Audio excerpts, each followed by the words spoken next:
بسم اللہ الرحمن الرحیم۔ السلام علیکم۔ اس کی شمشیر نے ڈیمونان کا سر اس کے تن سے جدا کیا۔ مارسی کو محسوس ہوا کہ اس کی دنیا جو 2 روز قبل روشن ہوئی تھی یکلخت تاریک ہو گئی۔ قاسم نے دل میں کلمہ شہادت پڑھتے ہوئے خود کو سزائے موت کے لیے تیار کر لیا۔ اچانک قاسم کے دل سے تمام خوف دور ہو گئے اور اسے پہچان لیے جانے پر یک گونا اطمینان ہوا، کچھ ایسا اطمینان جیسا مسافر کو منزل مل جانے پر ہوتا ہے۔ پورے حال کو سام سونگ گیا تھا۔ بطریق اعظم جس نے قاسم کو اپنا مشیر مقرر کیا تھا تھر تھر کانپ رہا تھا اور شہنشاہ قاسم کو ٹکٹکی باندھ کر مسلسل گھور رہا تھا۔ شہنشاہ نے یکلخت بجلی کی طرح کڑکتے ہوئے کہا، کون ہے یہ شخص اور تمہارے پاس کیا ثبوت ہے کہ یہی ڈیمونان کا قاتل ہے؟ میرے پاس یہ ثبوت ہے۔ شاگال نے ہاتھ میں پکڑے ہوئے کچھ کاغذات آگے بڑھ کر شہنشاہ کو تھما دیے اور کہا، شہنشاہ معظم، یہ 3 تحریریں ہیں۔ ان میں سے پہلا وہ جعلی خط ہے جو ڈیمونان کی لاش سے ملا۔ یہ نیلے رنگ کے شاہی لفافے میں تھا اور اس خط پر جو الفاظ تحریر کیے گئے وہ آپ کے سامنے ہیں۔ دوسرا خط ریس کے بشپ لیمارک کی طرف سے لکھا گیا اور وہ بھی جعلی ہے، جو اس نوجوان نے بطریق اعظم کو یہ کہہ کر دیا کہ لیمارک نے لکھا ہے، لیکن جب مجھے معلوم ہوا تو میرا ماتھا ٹھنکا، کیونکہ میں تھریس کے چرچ میں اکثر جاتا ہوں۔ میں نے اس شخص کو وہاں کبھی نہیں دیکھا تھا۔ اور تیسری تحریر میں نے اس کے کمرے میں موجود ان دستاویزات میں سے حاصل کی ہے جو اس نے حال ہی میں اپنے ہاتھ سے تحریر کی۔ شہنشاہ معظم، ان تینوں تحریروں پر نظر ڈالی جائے تو یقین ہو جاتا ہے کہ یہ کسی ایک ہی ہاتھ کا رسم الخط ہے۔ میں پورے یقین کے ساتھ کہتا ہوں کہ یہ شخص مسلمان ہے اور سلطان محمد خان کا جاسوس ہے۔ حاضرین مجلس کے چہروں سے ہوائیاں اڑ رہی تھیں۔ بطریق اعظم حیرت کے سمندر میں غوطے کھا رہا تھا اور شہنشاہ کا چہرہ غصے سے لال ہو چکا تھا۔ شہنشاہ نے انتہائی اونچی آواز میں دھاڑتے ہوئے کہا، جلاد، اس نہنجار کا سر اتار کر ہمارے قدموں میں ڈال دو۔ قاسم یہ حکم سنتے ہی اپنی نشست پر اٹھ کھڑا ہوا۔ وہ ظاہری طور پر ایک راہب بنا ہوا تھا، چنانچہ اس کے پاس کوئی ہتھیار تو نہیں تھا، لیکن اس نے دل میں تہیہ کر لیا کہ شہید ہونے سے پہلے خالی ہاتھ ہی کئی عیسائیوں کا خاتمہ کر کے رہے گا۔ شہنشاہ نے جلاد کو پکار کر حکم تو دے دیا، لیکن کوئی جلاد آگے نہ بڑھا، کیونکہ یہ مقدس چرچ تھا اور یہاں جلاد موجود نہ تھے۔ ایک دم شہنشاہ کو اپنی حماقت کا احساس ہوا اور اس نے فوراً کہا، سپاہیوں، اس مسلمان کو گرفتار کر لو، ہم اسے سرعام عبرتناک سزائے موت سے دوچار کریں گے۔ قاسم نے شہنشاہ کا دوسرا حکم سنا تو لڑنے کا ارادہ ترک کر دیا۔ اس نے سوچا کہ اس کے لیے گرفتار ہو جانا ہی بہتر ہے۔ وہ ایک جاسوس ہے اور قید خانے سے فرار ہونے کی ہمت رکھتا ہے۔ محافظ دستے کے سپاہی آگے بڑھے اور قاسم کے ہاتھوں اور پیروں میں زنجیریں ڈال دیں۔ مجلس غروب آفتاب کے بعد جلد ہی ختم ہو گئی اور قاسم کی گرفتاری کی بدولت کلیساؤں کے اتحاد میں چند لوگ مزید کھلے دل کے ساتھ شامل ہو گئے۔ شہنشاہ نے شاگال کو انعامات دینا چاہے، لیکن شاگال نے کچھ بھی لینے سے انکار کر دیا۔ وہ جس طرح آیا تھا اسی طرح مڑا اور آیا صوفیہ کے حال سے نکل گیا۔ مجلس ختم ہوئی اور سب لوگ آج کے سنگین واقعے کا تاثر لے کر یہاں سے جانے لگے، لیکن بطریق اعظم اور سپہ سالار نوٹارس کی حالت دیکھنے والی تھی۔ وہ دونوں قاسم کے دام میں پھنسے تھے۔ یہی وجہ تھی کہ وہ شرمندہ دکھائی دے رہے تھے۔ سب سے زیادہ خراب حالت مارسی کی تھی۔ وہ اپنے کمرے میں جانے کے لیے قدم تو اٹھا رہی تھی، لیکن اسے یوں لگتا تھا جیسے اس کا ایک ایک قدم ایک ایک من کا ہو چکا ہو۔ وہ اپنی قسمت پر حیران ہو رہی تھی جس نے 7 سال کے بعد قاسم سے ملوایا، لیکن وہ اس سے 2 باتیں بھی نہ کر سکی۔ مارسی کو اتنا دکھ کبھی نہیں ہوا تھا جتنا اب ہو رہا تھا۔ اب اسے قاسم کی زندگی سے زیادہ کسی چیز کی فکر نہیں تھی۔ وہ سر جھکائے ڈھیلے ڈھیلے قدموں سے اپنے اپنے کمرے کی طرف بڑھتی رہی۔ قاسم بن ہشام کو گرفتار کر کے شاہی محل کے تاریک تہہ خانے میں پھینک دیا گیا تھا۔ سلطان محمد خان کے پاس قاسم کا آخری مکتوب یہی پہنچا تھا کہ دونوں کلیساؤں کا اتحاد سبوتاج کر دیا گیا ہے اور سپہ سالار نوٹارس رومی کلیسا کے خلاف سخت برہم ہے۔ قاسم نے سلطان کو یہ بھی لکھا تھا کہ جان جسٹینیانی عنقریب ابنائے باسفورس میں پہنچنے والا ہے اور شہر میں کئی سال تک محصور رہنے کی صورت میں لاکھوں ٹن رسد جمع کی جا چکی ہے۔ گزشتہ کئی ماہ سے سلطان قاسم کے متعدد خط وصول کر چکا تھا، جن میں سب سے اہم خط فصیل شہر اور گولڈن ہان سے متعلق تھا، لیکن اب آج سلطان کو خبر ملی تھی کہ قاسم بن ہشام کو بطریق ڈیمونان کے قتل کے الزام میں گرفتار کر لیا گیا ہے اور جلد ہی شہنشاہ اسے سزائے موت دے دے گا۔ سلطان نے بآواز بلند مرحبا کہہ کر قاسم بن ہشام کو خراج تحسین پیش کیا اور قاسم کی رہائی کے سلسلے میں اپنے سالاروں سے بات چیت کرنے لگا۔ قاسم کی سزائے موت پر ابھی عمل درآمد نہیں ہوا تھا۔ شہنشاہ نے خود محل میں آنے کے بعد قاسم کی سزا رکوا دی تھی اور اسے تاریک قید خانے میں ڈال دیا۔ قسطنطین کا خیال تھا کہ وہ قاسم سے سلطان محمد خان کی افواج کے بارے میں بہت کچھ اگلوا سکتا ہے۔ ادھر قاسم کے وہ شناسہ مسلمان جو اکا دکا قسطنطنیہ میں موجود تھے، قاسم کی گرفتاری کے ساتھ ہی روپوش ہو گئے۔ یہ خبر اڑتی اڑتی رومیل کے گھر تک جا پہنچی اور بریٹا نے بھی سن لیا کہ فادر ڈیمونان کا قاتل جو ایک مسلمان جاسوس تھا، آیا صوفیہ سے گرفتار کر لیا گیا ہے۔ مارسی ابھی تک نڈھال تھی۔ وہ اپنے آپ کو کسی بے بس پرندے کی طرح محسوس کرتی تھی جو ایک آہنی پنجرے میں جکڑ لیا گیا ہو۔ وہ اٹھتے بیٹھتے قاسم کی رہائی کے لیے ترکیبیں سوچنے لگی، لیکن اسے کوئی ممکن راستہ نظر نہ آیا۔ یہ تو مارسی کی حالت تھی، لیکن سب سے زیادہ قابل دید کیفیت سونیا کی تھی، جسے قاسم دیوانی لڑکی کہہ کر مخاطب کیا کرتا تھا۔ سونیا کل سے اپنے چھوٹے سے کمرے میں بے سود پڑی تھی۔ اس کے لیے قاسم کا مسلمان ہونا ہی ایک بہت بڑا جھٹکا تھا۔ وہ اگرچہ کوئی سنجیدہ مذہب پرست تو نہ تھی، لیکن پھر بھی وہ اس خوف میں مبتلا تھی کہ بھلا ایک مسلمان جاسوس ایک عیسائی خادمہ کے ساتھ کیوں کر مخلص ہو سکتا ہے۔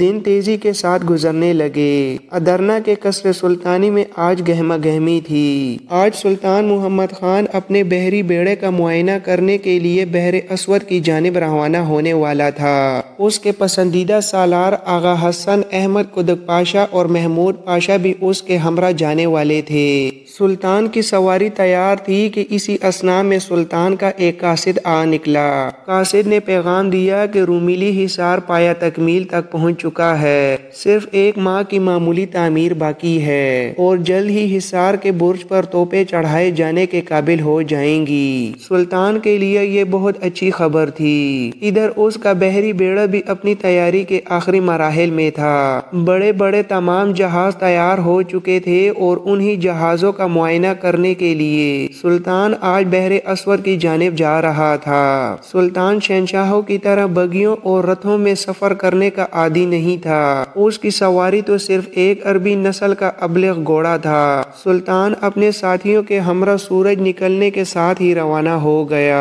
یہ عثمانی سلطنت کا پہلا سلطان تھا جس کی شخصیت میں ادبی رنگا رنگی اور فنون لطیفہ سے بے پناہ دلچسپی کا بہت زیادہ رجحان تھا۔ محمود پاشا بھی شاعر تھا، چنانچہ جب بھی سلطان محمد خان اور محمود پاشا ایک ساتھ کہیں روانہ ہوتے تو تمام راستے پر محفل زعفران رہتی۔ سلطان محمد خان کو فارسی کے ہزاروں اشعار زبانی یاد تھے۔ فارسی اور ترکی زبان میں سلطان خود بہت اچھے شعر کہہ لیتا تھا، چنانچہ بحر اسود تک سفر ہنستے کھیلتے کٹ گیا اور سلطان عثمانی فوج کے بحری بیڑے کے نزدیک پہنچ گیا۔ یہاں کھلا ساحل تھا اور برازمی تیرائی 200 فٹ تک چلی گئی تھی۔ سلطانی بیڑے کے جہاز اور کشتیاں بحر اسود میں کھڑے جول رہے تھے۔ ساحل پر بہت سے سپاہی اور ملاح چلتے پھرتے گزرتے نظر آئے۔ ایک ملاح نے سلطانی دستے کو آتے دیکھا تو دوڑتا ہوا امیر البحر کے پاس پہنچا۔ امیر البحر بلوط اغلن ایک بحری جہاز کے عرصے پر کھڑا سمندر کی جانب دیکھ رہا تھا۔ بلوط اغلن کو جیسے ہی معلوم ہوا کہ سلطان 200 سواروں کے تیز رفتار دستے کے ہمراہ خود آ پہنچا ہے تو اس کے اوسان خطا ہو گئے۔ وہ دیوانوں کی طرح نیچے کی طرف بھاگا۔ امیر البحر نے ساحل پر پہنچ کر دیکھا کہ سلطان ایک بوڑھے ملاح کے ساتھ محو گفتگو ہے۔ اس نے دیکھا کہ سپاہیوں اور بہت سے ملاحوں نے سلطان محمد خان کا والہانہ استقبال کیا۔ امیر البحر سلطان کے پاس پہنچا اور مؤدبانہ سلام کہنے کے بعد بحر اسود کے ساحل پر خوش آمدید کہا۔ بوڑھا کپتان عباس سلطان کے ساتھ ساتھ چل رہا تھا۔ ساحلی ہوا کے جھونکے سلطان محمد خان کے سیاہ امامے کو لہرا رہے تھے۔ یہ بوڑھا ملاح یونانی جہازوں کا سابق کپتان باٹاکوزین تھا، جو مسلمان ہونے کے بعد ادرنا چلا آیا تھا اور سلطان نے اسے بحر اسود میں اپنے بیڑے کی تیاری کا نگران مقرر کیا۔ اصل ذمہ داری تو امیر البحر کی تھی، بوڑھا عباس محض اس کا معاون تھا۔ سلطان اپنے سالاروں اور میزبانوں کے ہمراہ سب سے بڑے جہاز کے عرصے پر چڑھ آیا۔ یہ بحری بیڑے کا علمبردار جہاز تھا۔ اسی طرح علمبردار جہاز میمنا، میسرا، کلب اور ہر اول کے لحاظ سے 4 تھے۔ سلطان نے جہاز کے عرصے سے بحر اسود میں پھیلے اپنے بحری بیڑے پر نگاہ دوڑائی اور سلطان کا سینہ خوشی سے پھول گیا۔ موجوں کے ساتھ اٹکیلیاں کرتی ہوئی ہوا نے سلطان کے کانوں میں کوئی ایسی سرگوشی کی کہ وہ مسکرا دیا اور محمود پاشا کی جانب دیکھتے ہوئے کہا، محمود پاشا، آپ دیکھ رہے ہیں در دانیال کی ہوائیں ہمیں بلانے کے لیے آ پہنچی ہیں۔ باسفورس کا نیلا پانی ہمارے جہازوں کا استقبال کرنے کے لیے بےتاب ہے۔ محمود پاشا، آج ہم آپ کو ایک خاص بات بتاتے ہیں۔ سب لوگ سلطان کی جانب متوجہ ہو گئے۔ سلطان نے جنوب مغربی ساحل کے ساتھ ساتھ نگاہ دوڑائی اور اسی جانب منہ کر کے کہا جدھر قسطنطنیہ تھا۔ محمود پاشا، ہم بہت چھوٹے سے تھے جب ہم نے قسطنطنیہ کے بارے میں سنا۔ پھر جب ہم قیصر روم شہنشاہ قسطنطنیہ کی سازشوں کے بارے میں سنتے تھے تو ہمارے دل سے ایک ہی آواز نکلتی تھی کہ جب ہم سلطان بنیں گے تو کفر کے اس قدیمی مرکز قسطنطنیہ کو اسلامی سلطنت کا حصہ ضرور بنائیں گے۔ سلطان نے اتنا کہنے کے بعد عربی زبان کا ایک شعر پڑھا جس کا مفہوم تھا، اے قسطنطنیہ کی اونچی فصیلوں، تم دیوانوں کا راستہ نہیں روک سکتی، ہم تو دیوانے ہیں، اپنے محبوب کے عشق میں دیوانے۔ محمود پاشا نے سلطانی ذوق کی داد دی اور مسکراتے ہوئے کہا، سلطان معظم، آپ کا جذبہ دیکھ کر یہ پیشن گوئی کرنے کے لیے کسی بصیرت کی ضرورت نہیں کہ قسطنطنیہ کے دن گنے جا چکے ہیں اور بہت جلد یہ شہر قسطنطنیہ نہیں بلکہ اسلامبول بن جائے گا۔ سلطان نے محمود پاشا کے منہ سے قسطنطنیہ کا نیا نام سنا اور بہت پسند کیا۔ سلطان نے فیصلہ کیا کہ وہ رومیلی حصار اور انازول حصار کی جانب چند جہازوں اور کشتیوں کا ایک دستہ بھیجے گا۔ چنانچہ سلطان نے بوڑھے کپتان عباس کو 4 جہازوں کے مختصر دستے کا سالار مقرر کیا اور اسے آبنائے باسفورس میں داخل ہو کر آبنائے کا راستہ بحر مارمورا کے ساتھ کاٹ دینے کی ہدایت کی۔ 4 جہازوں کے ساتھ 10-10 کشتیاں باندھی گئیں۔ سلطان نے سالار عباس کو ہدایت کی کہ وہ اس کے سامنے اس مبارک جہاد پر ایک ہر اول دستے کی حیثیت سے روانہ ہو۔ چنانچہ عباس کی روانگی کا وقت اگلے روز کے لیے مقرر کیا گیا اور سلطان اپنی قیامگاہ میں جو ساحل پر ہی بنائی گئی تھی لوٹ آیا۔ آج کی رات سلطانی بیڑے کے ملاحوں اور سپاہیوں کے لیے ایک بارونق رات تھی۔ سلطان نے ہر اول دستے کی روانگی کا جشن منانے کی ہدایت کی۔ ترک سپاہیوں نے نئے لباس بدلے، مشعلیں جلائیں اور چراغاں کیا، جگہ جگہ الاؤ روشن کیے۔ بعض سپاہیوں نے طبلِ جنگ اور نکارے کی چوٹ پر کرتب دکھائے، شمشیر زنی، اکھاڑے کی کشتی اور تاریکی کی تیر اندازی کے مقابلے ہوئے۔ سلطان کی طرف سے بے شمار بلغی دمبے اور بیڑیں ذبح کی گئیں جن کا سالم گوشت لکڑیاں اکٹھی کر کے بھونا گیا۔ سلطان نے سارے عملے میں انعامات تقسیم کیے اور یوں عثمانی بحریہ کے اولین دستے کی روانگی کا جشن منایا گیا۔ اگلی صبح سورج کی پہلی کرن کے ساتھ ہی عباس کے جہازوں نے بحر اسود کا ساحل چھوڑ دیا۔ بوڑھا عباس اپنے جہاز کے عرصے پر کھڑا تھا۔ تمام جہازوں پر سلطنت عثمانیہ عثمانیہ کا پرچم لہرا رہا تھا۔ سلطان امیر البحر محمود پاشا، احمد قدک پاشا اور آغا حسن ساحل پر کھڑے عباس کے جہازوں کو ہاتھ ہلا ہلا کر الوداع کہہ رہے تھے۔ ساحل کا تمام عملہ، تمام سپاہی اور ملا الوداع کہنے والوں میں شامل تھے، اور یوں بحر اسود کا لاکھوں سال پرانا ساحل جولائی سن 1452 کی ایک صبح اللہ اکبر کے نعروں سے گونج اٹھا۔ بوڑھے کی رگوں میں ایک مرتبہ پھر جوان خون دوڑنے لگا، اس کے تن بدن میں جوش و خروش بڑھ گیا، اور اس نے صرف 14 دن میں بحر اسود عبور کر کے اپنے جہازوں کو ابنائے باسفورس کے دہانے ڈال دیا۔ مصلح الدین آغا رومیلی حصار کے ایک برج پر کھڑے ابنائے باسفورس میں داخل ہونے والے چھوٹے چھوٹے جہازوں کو دیکھ رہا تھا۔ اسے یہ جہاز دور سے چھوٹے چھوٹے سیاہ نقطوں کی مانند دکھائی دے رہے تھے۔ یہ جہاز بحر اسود کی جانب سے آبنائے میں داخل ہوئے تھے، لہٰذا مصلح الدین کو خدشہ تھا کہ ان جہازوں میں قسطنطنیہ کے لیے شمالی یورپ کی کمک آ رہی ہوگی۔ مصلح الدین آغا کے اعصاب تن گئے، کیونکہ ان جہازوں کو رومیلی حصار کے پاس ہی سے گزرنا تھا۔ مصلح الدین آغا نے فی الفور اپنے تمام سپاہیوں کو اکٹھا کر کے مستعد رہنے کی ہدایات دیں اور قلعے کے دروازے بند کرا دیے۔ اس وقت آغا برج پر کھڑا انہی جہازوں کو دیکھ رہا تھا، اور پھر اس وقت مصلح الدین آغا کے نعرے تکبیر نے قلعے کے در و دیوار کو ہلا دیا۔ جب اس کی نظر عثمانی پرچموں پر پڑی، اس نے قلعے کے دروازے کھول دینے کا حکم دیا اور اپنے سپاہیوں سے کہا کہ وہ آگے بڑھ کر عثمانی بحریہ کے ہر اول دستے کا استقبال کریں۔ عباس کے جہاز رومیلی حصار کے سامنے آ کر لنگر انداز ہو گئے۔ مصلح الدین آغا نے بوڑھے کپتان عباس کا والہانہ استقبال کیا۔ عباس نے آغا کو بتایا کہ سلطان نے ابنائے باسفورس کی ناکہ بندی کا حکم دیا ہے۔ آج سے باسفورس کی گزرگاہ تمام عیسائی جہازوں اور کشتیوں کے لیے بند ہو چکی ہے۔ یہ گویا ہماری طرف سے جنگ کا آغاز ہے۔ ہمارے پاس 4 بڑے جہازوں اور 40 کشتیوں پر مشتمل ایک مختصر بیڑا ہے، اور اب ہم ابنائے باسفورس کے تنہا محافظ اور نگران ہیں۔ عثمانی بیڑے کے ہر اول دستے نے ابنائے باسفورس کے سب سے بڑے حصے پر، جو بحر اسود کا دہانہ تھا، اپنی حکمرانی قائم کر دی۔ شروع میں بعض عیسائی جہاز اس طرف آ نکلے، لیکن عباس کے بہادر سپاہیوں نے انہیں ابنائے میں داخل نہ ہونے دیا اور آتش و آہن برسا کر واپس جانے پر مجبور کر دیا۔ پھر گولڈن ہان کی کچھ کشتیاں بے دہانی میں اس طرف نکل آئیں، اور عباس کی شاہین صفر کشتیوں نے انہیں گھیر کر گرفتار کر لیا۔ اب عثمانی جہاز ابنائے میں دن رات دندناتے پھرتے تھے۔ ابنائے، جو 2 سمندروں کو ملانے والی آبی گزرگاہ تھی، اب جنوب کی طرف سے آدھی سے زیادہ مسلمانوں کے قبضے میں تھی۔ البتہ شمال کی جانب سے ابنائے میں داخل ہونے کے لیے در دانیال کا راستہ ابھی کھلا تھا، اور در دانیال کے راستے سے بحر روم کے عیسائی جہاز آسانی کے ساتھ قسطنطنیہ تک اپنی امداد پہنچا رہے تھے۔ وینس، اسپین، جنیوا اور روم کی جانب سے آنے والی کمک در دانیال کے راستے سے قسطنطنیہ تک پہنچ سکتی تھی۔ ابنائے باسفورس پر قبضے کی خبر شہنشاہ تک پہنچی تو اس کے چھکے چھوٹ گئے۔ اس نے فی الفور اپنے وزیر خاص کو بلایا اور کس قدر برہم لہجے میں پوچھا: وزیر خاص، عثمانی بحریہ کا ہر اول دستہ ہماری ابنائے میں دندناتا پھر رہا ہے، اور جان جسٹینانی ابھی تک نہیں پہنچا۔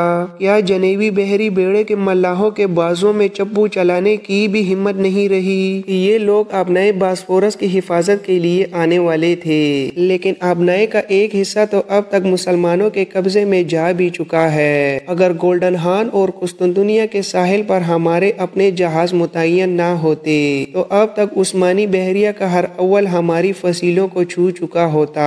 وزیر خاص، ہم بہت پریشان ہیں، ہمیں بتاؤ یہ کیا ہو رہا ہے؟ شہنشاہ کا لہجہ دیکھ کر وزیر خاص سہم گیا اور کمر تک جھک کر ادب سے بولا: ہمارے قاصد یہ خبر لائے ہیں کہ جان جسٹینانی کے بحری جہاز 1-2 دن میں در دانیال کی جانب سے ابنائے میں داخل ہو جائیں گے۔ شہنشاہ معظم، آپ فکر مند نہ ہوں، جان جسٹینانی کی بحری طاقت ہمارے ساتھ ملتے ہی ہم عثمانی جہازوں کو ابنائے کے علاقے سے نکال باہر کریں گے۔ لیکن شہنشاہ کی تسلی نہ ہوئی۔ شہنشاہ نے سپہ سالار نوٹارس کو پیغام بھیجا کہ وہ شہر کے تمام دروازوں اور فصیلوں کی ذمہ داری اب براہ راست اپنے ہاتھ میں لے لے۔ جوں دن گزرتے جا رہے تھے، قسطنطین کا خوف بڑھتا جا رہا تھا۔ اسے ایک دم اپنا خواب یاد آیا اور اسے سسٹر میری کی بتائی ہوئی تعبیر بھی یاد آئی۔ وہ کانفرنس کے روز سرخ آنکھوں والے دیو شاگال کو پہچان چکا تھا، لیکن شاگال نے تو بڑی مجلس میں کام ہی ایسا دکھایا تھا کہ شہنشاہ اب اسے کچھ نہیں کہہ سکتا تھا۔ یہ گویا ایک طرح سے شاگال نے شہنشاہ کو اپنے دامن میں پناہ دی تھی۔ بالفاظ دیگر شہنشاہ کا خواب پورا ہوا تھا۔ سسٹر میری نے کہا تھا کہ وہ سرخ آنکھوں والے دیو کو دیکھتے ہی قتل کر دے، لیکن شہنشاہ ایسا نہیں کر سکا تھا۔ قسطنطین آج کل بہت مضطرب تھا، اس کی نیندیں حرام ہو چکی تھیں۔ وہ ہر وقت کسی نہ کسی جنگی مصروفیت میں ڈوبا رہتا اور جب اکیلا ہوتا تو شراب پینے لگتا۔